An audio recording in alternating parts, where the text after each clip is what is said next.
ছোটো করে যেটা বলি, আমি যখন ছাত্রলীগকে নিষিদ্ধ করলাম, ছাত্রলীগকে নিষিদ্ধ করলাম, তখন আমি টকশোতে কয়েকটা প্রোগ্রাম করেছিলাম। আমি বলেছি যে ছাত্রলীগ অবদান বাংলাদেশের ইতিহাস সব আলোচনা করে লাস্ট আমি বলেছি এই ছাত্রলীগ শিক্ষা শান্তি প্রগতি ছাত্রলীগ না, এটা ধর্ষণ লীগ, ডাকাত লীগ, চোর লীগ, লুটপাট লীগ। এই ছাত্রলীগকে নিষিদ্ধ ঘোষণা করার আমি 100% পক্ষে বলেই বলেছিলাম। আওয়ামী লীগকে নিষিদ্ধ করা দরকার। এই আওয়ামী লীগ সেই আওয়ামী লীগ না, আওয়ামী লীগ তার দল হিসাবে নাই তো, এটাকে ফ্যাসিস্ট, এটা দলের কোনো চরিত্র নেই, আদৌ তো নাই। এদের গঠনতন্ত্র আছে সমাজতন্ত্র, এটা সমাজতন্ত্র মানে না। আর গণতন্ত্র আছে গণতন্ত্র, গণতন্ত্র মানে না। ধর্মনিরপেক্ষতা মানে না, বিসমিল্লাহির রাষ্ট্রধানী ইসলাম। তারপর একটা বাঙালি জাতীয়বাদ, এখন আওয়ামী লীগ গঠনতন্ত্র আছে, কিন্তু এখন পাসপোর্ট লাগে বাংলাদেশি জাতীয়বাদ। এর দল না তো, তো সেই দল নিষিদ্ধ করতে সমস্যাটা কি? আমার দল বড় দল, দায়িত্বশীল দল, তারা কথাবার্তা বলার ক্ষেত্রে হয়তো ওইভাবে আমি যেভাবে বলতে পারবো সেভাবে তারা বলতে পারবো না। আমি বৈষম্যবিরোধী ছাত্র আন্দোলনের উদ্দেশ্যে বলেছিলাম, আমার অনেক ভিডিও আছে। আমি বলেছিলাম ভাই, আমি যদি 90 সালে মুখ দিয়ে বলতাম জাতীয় পার্টি বিএনপির কাছ থেকে সংসদ থাকার জরুরি ক্ষমতা কেড়ে নিয়েছিল, অতএব ওরা আগামীতে নির্বাচন করতে পারবে না, তার নিষিদ্ধ। যে কোনো আমাদের লোক বললে আমরা সমর্থন করলে, আমরা কয়েকদিন ছিলাম, সমর্থন করলে করতে তারপর নির্বাচন করতে পারতো না। তার এই 24 সাল পর্যন্ত আওয়ামী লীগ জাতীয় পার্টিকে নিয়ে খেলতে পারতো না। এখন যে কথাটা বলতে চাই, হ্যাঁ দলের সিদ্ধান্ত ভিন্ন কথা, কিন্তু আমার যুক্তি যেটা, এই আওয়ামী লীগকে নির্বাচন আসতে দিলে টোটাল প্রশাসনের ভিতরে 90% প্রশাসন আওয়ামী লীগের। এদের কাছে আছে কোটি কোটি টাকা, এরা মাঠে এমনভাবে নামবে পাগল বানায় ফেলবে। তাই সিদ্ধান্ত নিতে হলে বুঝে শুনে সিদ্ধান্ত নিতে হবে, কিন্তু খালি বিএনপির বিরুদ্ধে বললে হবে না, সঠিক সিদ্ধান্ত নিতে হবে। ফুদ ভাই, আপনার কাছে কি মনে হয় যে ঐক্য ছিল সেই 5 আগস্টের আগে, আমরা জুলাই গণঅভ্যুত্থানে দেখেছিলাম, বা যে শৃঙ্খলা ছিল, সেটি কি এখন দলগুলোর মধ্যে আছে? বিএনপি বা জামাত বিশেষ করে আছে, কোনো সমস্যা দেখতে পাচ্ছি না। প্রত্যেকটা রাজনৈতিক দলের নিজস্ব রাজনীতি আছে এবং নিজস্ব ভোট ব্যাংক আছে, নিজস্ব কনস্টিটিউয়েন্সি আছে। প্রত্যেক রাজনৈতিক দলকে তার মতো করে তার ভোটার এবং সম্ভাব্য ভোটারদেরকে আকৃষ্ট করতে হয়। এই আকৃষ্ট করবার জায়গায় তার নিজস্ব বয়ান আছে, বক্তব্য আছে, রীতিনীতি আছে, এই মোতাবেক সে কথা বলেন।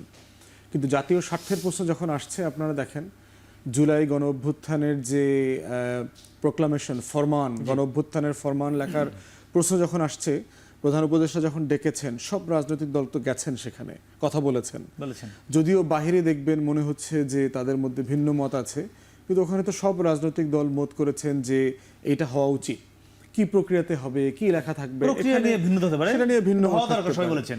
তারপরে দেখেন আপনার ভারতে যখন আমাদের হাই কমিশনের উপরে আক্রমণ করলো, ইসকনের জঙ্গিরা আমাদের আইনজীবীকে হত্যা করলো, ভারতের গণমাধ্যমে এবং বিদেশের গণমাধ্যমে ইন্ডিয়ান ডায়াসপোরা যেভাবে সংখ্যালঘু নির্যাতনের নাটক ছাপিয়ে বলছিল, তখন বাংলাদেশের সব রাজনৈতিক দলকে যখন অন্তর্বর্তীকালীন সরকার ডেকেছিলেন, 53টা দলের সবাই তো গেছেন সেখানে। তাহলে এটা দিয়ে যেটা বোঝা যাচ্ছে যে আমাদের স্বাধীনতা, আমাদের সার্বভৌমত্ব, আমাদের আত্মমর্যাদা, আমাদের জাতীয় স্বার্থ, এই প্রশ্নগুলো যখন জড়িয়ে যাবে, তখন দেখবেন যে সবাই এক হয়ে যাবে। এর বাইরে রাজনীতিতে একটা গণতান্ত্রিক প্রতিযোগিতা থাকতে হবে, এটা দেশের স্বার্থে থাকতে হবে, যেটা আওয়ামী লীগ এইটাকে খেয়ে ফেলেছে। তা আমরা যেহেতু 16 বছর ধরে এই সিনেমাটা দেখি নাই, হুট করে এই নাটকটা দেখে মনে হচ্ছে আরে এরকম নাটক তো আগে দেখি নাই, এটা আমাদের একটা ট্রমার অংশ হিসাবে আমরা দেখছি। আপনি দেখেন চাঁপাইনবাবগঞ্জের ব্যাপারে দেখেন, সীমান্ত হত্যার ব্যাপারে দেখেন, সারা বাংলাদেশ কিন্তু নির্দলীয়ভাবে বিজিবির লিডারশিপকে প্রেস করতেছে।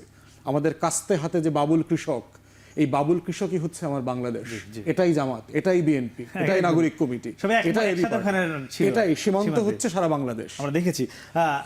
আপনারা একটু জানতে চাই, আপনারা যে প্রত্যাশা নিয়ে জুলাই গণঅভ্যুত্থানে ব্যানার নিয়ে সামনে ছিলেন, পিছনে সব দল ছিল, সেই প্রত্যাশার দিকে বড় বড় দলগুলো কি এগোচ্ছে, নাকি তারা সেইখানে নেই? শৃঙ্খলার দিক থেকে যদি জানতে চাই, শেষ প্রশ্ন একদম। আপনার এই প্রশ্নের উত্তরে আপনাদের আজকের যে শিরোনাম নির্বাচন কবে এবং নির্বাচনে সবাই আসতে পারবে কিনা, এর সাথে আমি আর একটা প্রশ্ন একটু যুক্ত করতে চাই। আসলে কি ধরনের নির্বাচনটা আমরা চাই? জাতীয় নাগরিক কমিটি শুরু থেকেই বলে আসছে যে বাংলাদেশে নতুন সংবিধান প্রয়োজন, সে বাস্তবতায় একটা গণপরিষদ নির্বাচন হতে হবে। আমাদের সকলের মধ্যে একটা একতার জায়গা আছে। আমরা বাংলাদেশের সকল রাজনৈতিক দল, ফেসিবাদীরা ব্যতি রেখে সকলেই চাই যে বাংলাদেশে একটা গণতন্ত্রের উত্তরণ ঘটুক, আমরা সকলে সুষ্ঠু সুন্দরভাবে ভোটটা দিতে পারি, এটা সকলেরই চাওয়া। এখন কথা হলো যে সেই বাংলাদেশটা নতুনভাবে গড়ার যখন আমরা সময়টা পেয়েছি, সুযোগটা আমাদের সামনে উপস্থাপিত হয়েছে, তখন কেন আমরা একটা গণপরিষদ নির্বাচন করে একটা নতুন সংবিধান প্রণয়নের দিকে আমরা যাব না? সেই জায়গায় হয়তো কিছু ভিন্ন মত পরিলক্ষিত হচ্ছে, কিন্তু মোটা দাগে বাংলাদেশের সকল রাজনৈতিক দল ফেসিবাদের বিরুদ্ধে কিন্তু তারা তাদের শক্ত বক্তব্য এখন পর্যন্ত জারি রেখেছেন। বাংলাদেশের ফরেন যে নীতি ছিল নতজন অবস্থা, তার বাইরে এসে কিন্তু সকল দল কিন্তু কথাটা বলছেন যে না, বাংলাদেশে আর নতজনের নীতি থাকতে পারে না। এই এখন পর্যন্ত যে এই বক্তব্য বা ঘোষণাপত্রের ক্ষেত্রেও সকলে একমত হয়েছেন যে ঘোষণাপত্র প্রয়োজন, এটা আশাব্যঞ্জক। আমরা চাইবো যে গণপরিষদের ব্যাপারে অপর যত রাজনৈতিক দল আছে সকলে একমত হবে। আমি একটু 10 সেকেন্ড সময় ভাই, আপনার কাছে সময় একদমই কম। গণপরিষদটা কি সম্ভব কিনা, বিএনপি সমর্থন করে কিনা? আমি গণপরিষদটা বুঝি না। আমাদের যে সংবিধান কোর্ট রায় দিয়েছে, একটা নিরপেক্ষ তত্ত্বাবধায়ক সরকার, যেটা বাতিল না হওয়া সত্ত্বেও, তত্ত্বাবধায়ক সরকার বিধান থাকা সত্ত্বেও আওয়ামী লীগ অন্যায়ভাবে, যেমন স্ত্রী তালাক না হওয়া সত্ত্বেও আরেক জায়গায় বিয়ে বাচ্চা কাচ্চা জন্মায়, ওই অপরাধটা আওয়ামী লীগ করেছিল। এখন কোর্ট কিন্তু সেটা ফিরিয়ে দিয়েছে। অতএব জাতীয় সংসদ নির্বাচনের পূর্বে অন্য কোনো নির্বাচন করে এখানে আমরা কিন্তু একমত হতে পারলাম না। ফুয়াদ ভাই, আপনি একমত হবেন গণপরিষদের? আমার মনে হয়। আর 2 সেকেন্ডে বলবেন, আমরা একদম শেষ করে ফেলবো। এটা লম্বা আলোচনা। আমার মনে হয় যে অংশীজনদের সাথে এই বিষয়ে আরো ডিটেল কথা বলা দরকার, ডায়ালগ হওয়া দরকার।